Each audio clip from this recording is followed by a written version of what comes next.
नमस्कार दोस्तों, आपका हार्दिक अभिनंदन है बिब्लोफाइल के डिजिटल प्लेटफॉर्म पर। मैं दिनकर राणा हर सुबह की तरह आपका स्वागत करता हूं और आज की शुरुआत करने वाले हैं सुर्खियों के साथ। आइए। हाल ही में 27 अप्रैल 2026 को भारत और न्यूजीलैंड के बीच एक ऐतिहासिक मुक्त व्यापार समझौता पर हस्ताक्षर किए गए हैं। किस पर हस्ताक्षर किए गए हैं?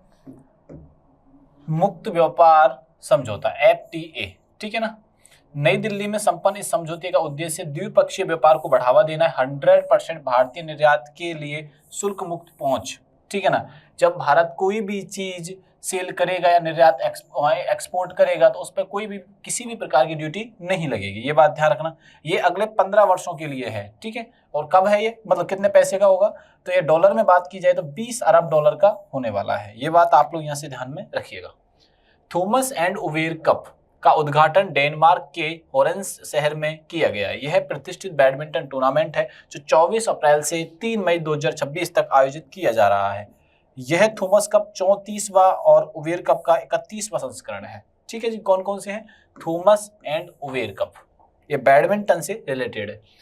अप्रैल 2026 में केंद्र शासित प्रदेश लद्दाख में 5 नए जिलों के गठन की आधिकारिक अधिसूचना जारी की गई है। उपराज्यपाल VK सक्सेना ने इन नए जिलों को मंजूरी दी है, जिससे अब वहां कुल जिलों की संख्या 2 से 7 हो जाएगी। मतलब पहले जो जिले थे वो कितने थे? 2 थे, और 5 नए जिले बनने के कारण कितनी संख्या हो जाएगी? 7 हो जाएगी। और लद्दाख क्या है? एक केंद्र शासित प्रदेश है।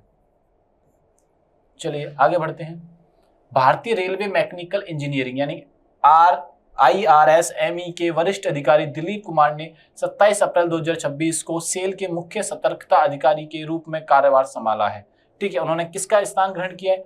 SN गुप्ता जी का नाम उन्होंने वो स्थान ग्रहण किया है। IPL इतिहास में 9000 रन पूरे करने वाले पहले बल्लेबाज विराट कोहली बने हैं। रॉयल चैलेंजर्स बेंगलोर के स्टार बल्लेबाज कोहली 27 अप्रैल 2026 को दिल्ली कैपिटल्स के खिलाफ मैच में ऐतिहासिक उपलब्धि हासिल की है और ये इन्होंने रिकॉर्ड बनाया मात्र 275 IPL मैचों में।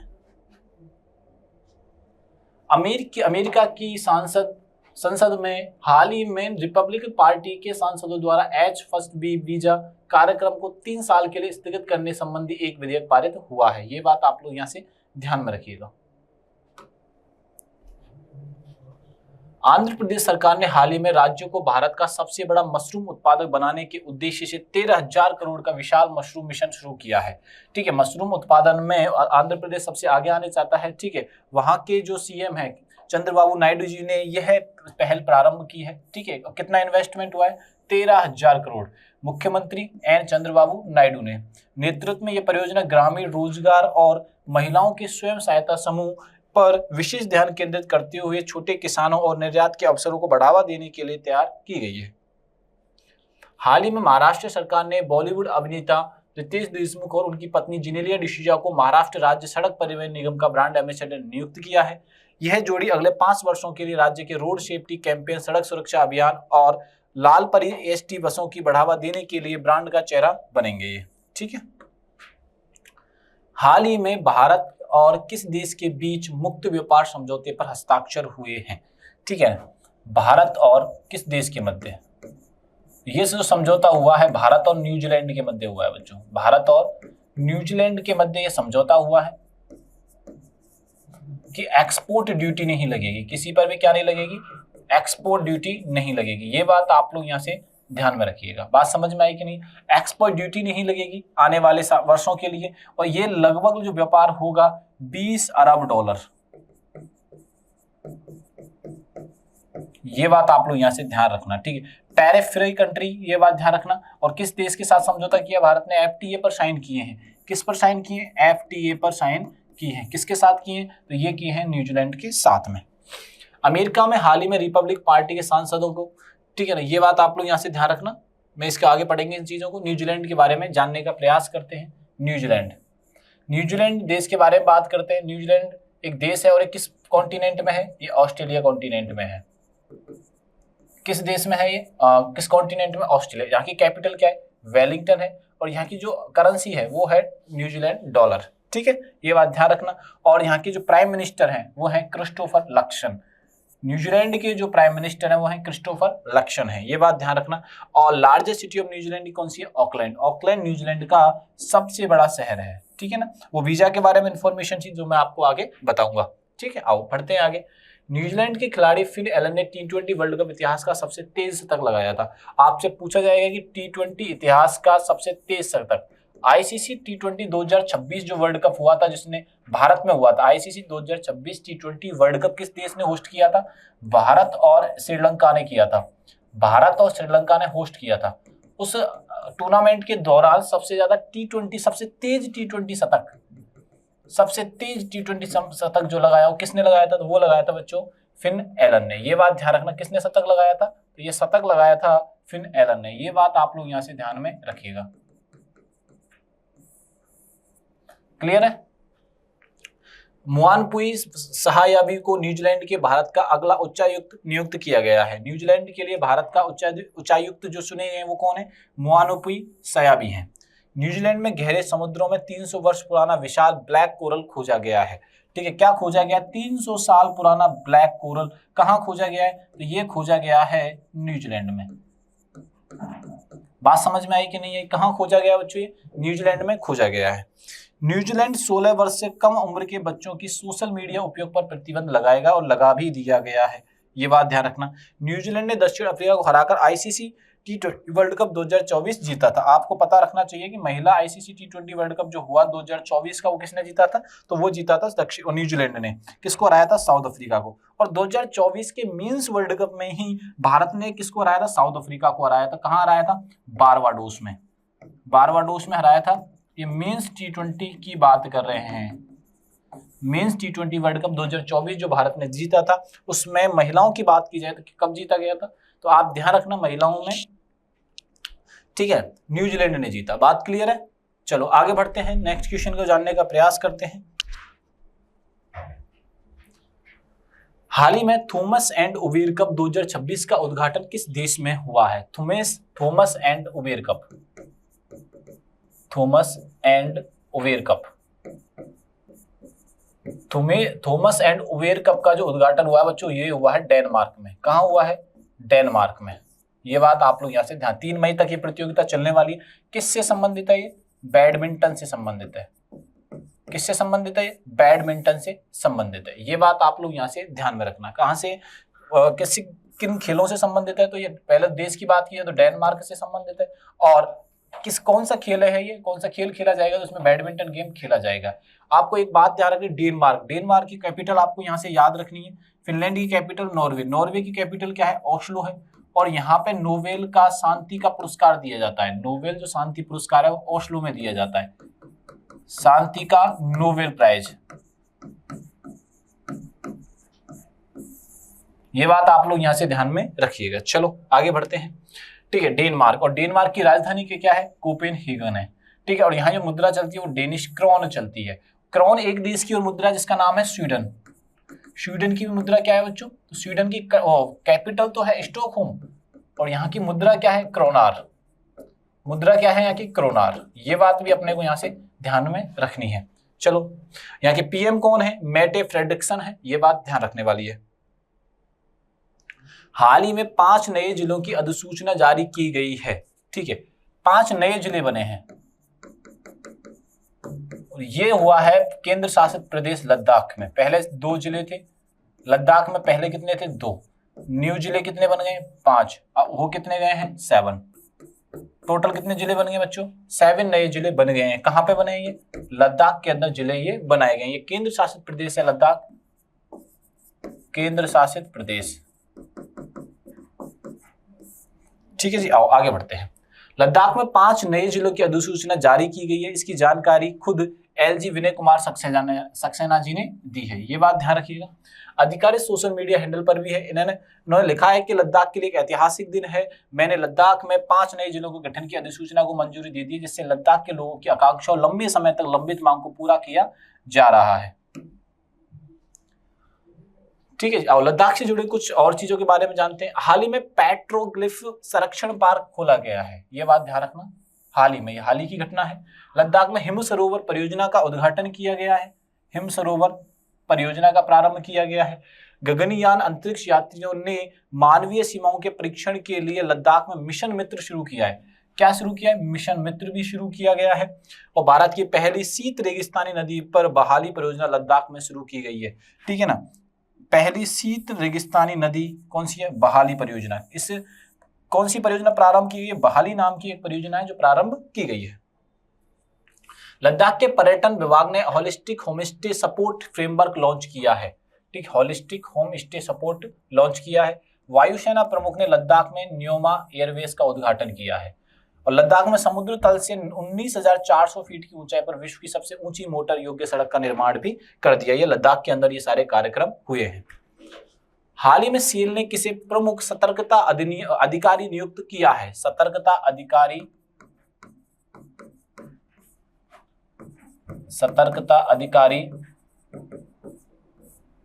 चुना गया है। कहां का चुना गया है? सीएल का चुना गया है। किसको चुना गया है? ये को है दिलीप कुमार जी को। दिलीप कुमार जी को चुना गया है। दिलीप कुमार जी को steel authority of India limited के मुख्य सतर्कता अधिकारी के रूप में चुना गया है। ये बात आप लोग यहां से ध्यान रखना। दिल्ली मेट्रो इंटरनेशनल पहला सीईओ कौन चुना गया है? संजय जमुआर को चुना गया है। ये बात स्टार बना लीजिए, कल ही मैंने आपको बताया था, चीजों से परिचित आपको करवाया था। नीति आयोग का उपाध्यक्ष अशोक कुमार लाहिड़ी को चुना गया है। ये भी स्टार बना लीजिए कि नीति आयोग के उपाध्यक्ष कौन बने हैं? अशोक कुमार लाहिड़ी जी बने हैं। कौन बने? अशोक कुमार लाहिड़ी। बिहार क्रिकेट एसोसिएशन का लोकपाल जस्टिस हरिकेश रॉय को बनाया गया है। ये बात भी आप यहां से ध्यान रखना, इस बात पर भी स्टार लगा लो आप लोग। ठीक है ना। रिलायंस एंटरप्राइजेज इंटेलिजेंस ने परमिंदर सिंह को अपना सीईओ नियुक्त किया है। परमिंदर सिंह। ठीक है जी, आओ आगे बढ़ते हैं। डायर ने हरजीत एस भल्ला को भारत के कारोबार का सीईओ नियुक्त किया। डायर ने हरजीत एस भल्ला जी को। नीति समरा को नोएडा इंटरनेशनल एयरपोर्ट का अंतरिम सीईओ नियुक्त किया। आपसे पूछा कैसे जाएगा? नोएडा इंटरनेशनल एयरपोर्ट का अंतरिम सीईओ किसे नियुक्त किया गया है? तो नीतू समरा को किया गया है। श्रीकांत चेलाकमन्नी को नेस्कॉम का नया अध्यक्ष किसे नियुक्त किया गया है? श्रीकांत चेलाकमन्नी। ठीक है, आ जाओ आगे बढ़ते हैं। यह बात भी आपको सारी चीजें ध्यान रखनी है। आईपीएल में 9,000 रन पूरे करने वाले पहले बल्लेबाज। आईपीएल के इतिहास में, इंडियन प्रीमियर लीग के इतिहास में सबसे पहले 9,000 रन पूरे करने वाले व्यक्ति कौन बन गए हैं? तो ये बने हैं विराट कोहली। हाल ही में विराट कोहली ने 9,000 रन पूरे किए। ये किस टीम के खिलाफ किए? तो इन्होंने किए दिल्ली कैपिटल्स के खिलाफ। ये बात ध्यान रखना। हाल ही में दिल्ली कैपिटल्स के खिलाफ ही पंजाब किंग्स ने हाईएस्ट आईपीएल के इतिहास का, T20 इतिहास का सबसे बड़ा स्कोर अचीव किया था, चेस किया था। पंजाब किंग्स ने किसके खिलाफ किया था? Highest score.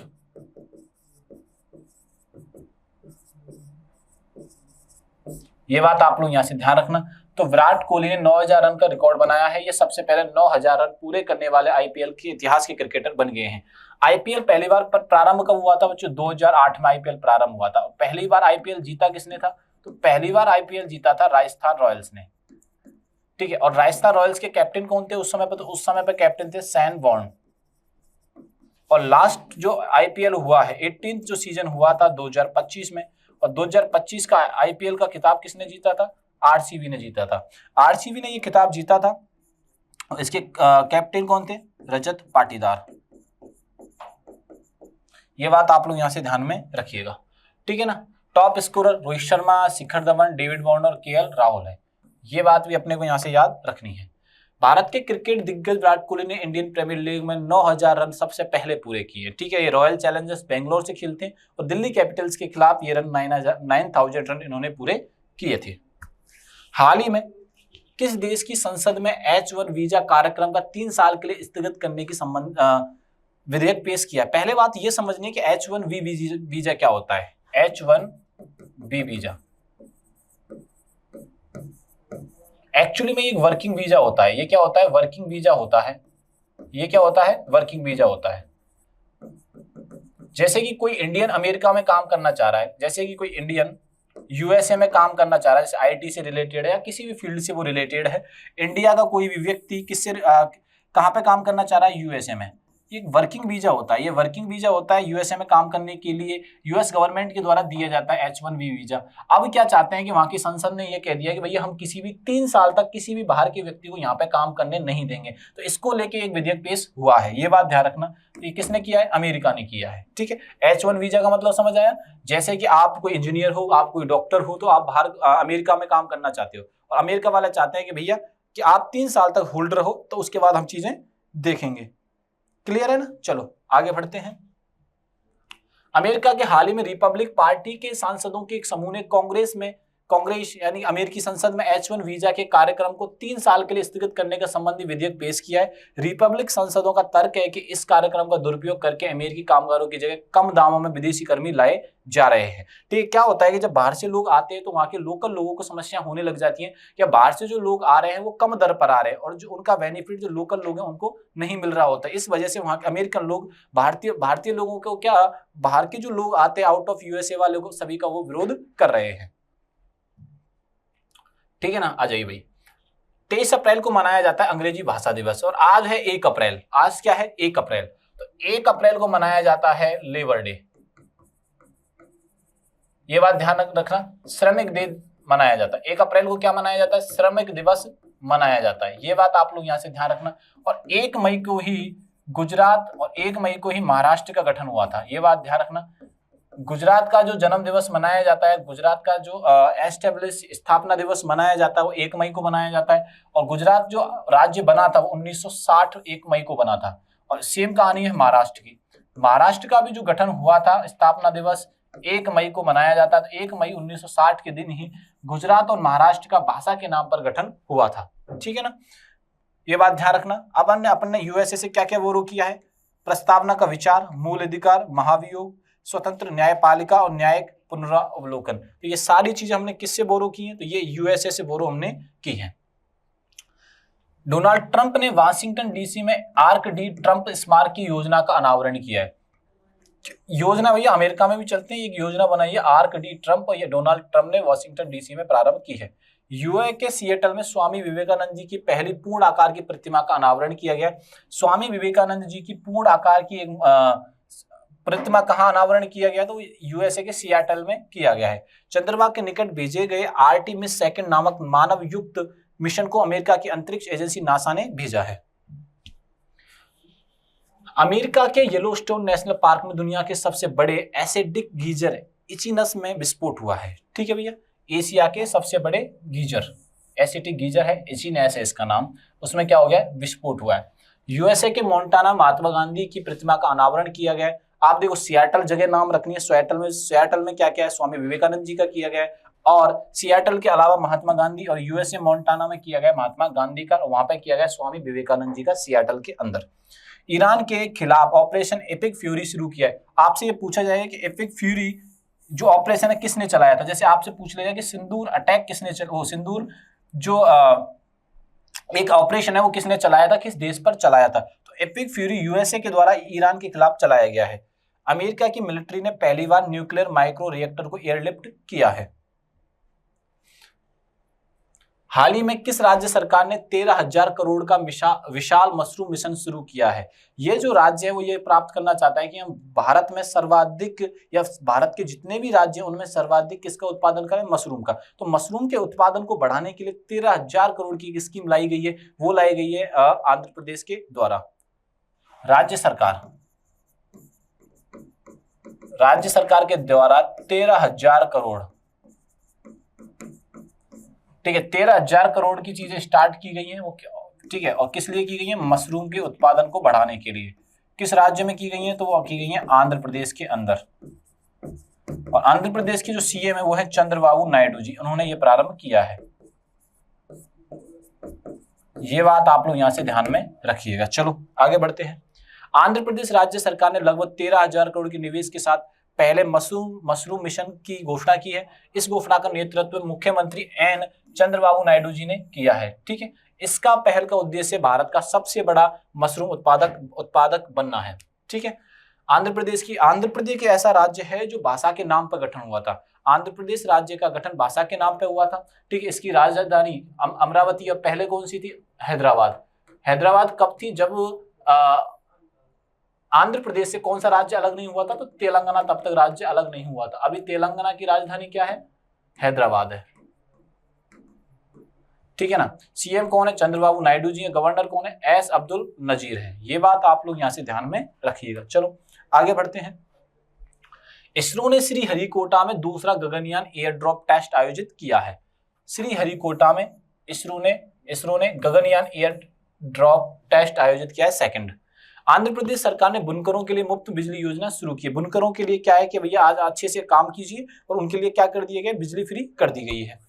भारत का पहला क्वांटम कंप्यूटर अमरावती में लॉन्च किया गया। पहला क्वांटम कंप्यूटर कहां लॉन्च किया गया? वो किया गया अमरावती में, ठीक है ना। वन उत्पादों के लिए प्रमाण सर्टिफिकेशन पाने वाला पहला राज्य आंध्र प्रदेश बन गया, और इस पे स्टार बना लीजिए आप सारे बच्चे। दिव्यांग शक्ति योजना आंध्र प्रदेश में शुरू की गई है। दिव्यांग शक्ति योजना कहां प्रारंभ की गई है? आंध्र प्रदेश में। ओडिशा के गजपति शासकों ने संबंधित मध्यकालीन तेलुगु शिलालेख आंध्र प्रदेश में खोजा गया है, ठीक है, गजपति शासकों से संबंधित। दुनिया का पहला autonomous maritime ship building and system centre Andhra Pradesh में स्थापित किया गया है। हाल ही में महाराष्ट्र राज्य सड़क परिवहन निगम का ब्रांड एम्बेसडर किसे नियुक्त किया गया? आने वाले 5 सालों के लिए महाराष्ट्र राज्य ने सड़क परिवहन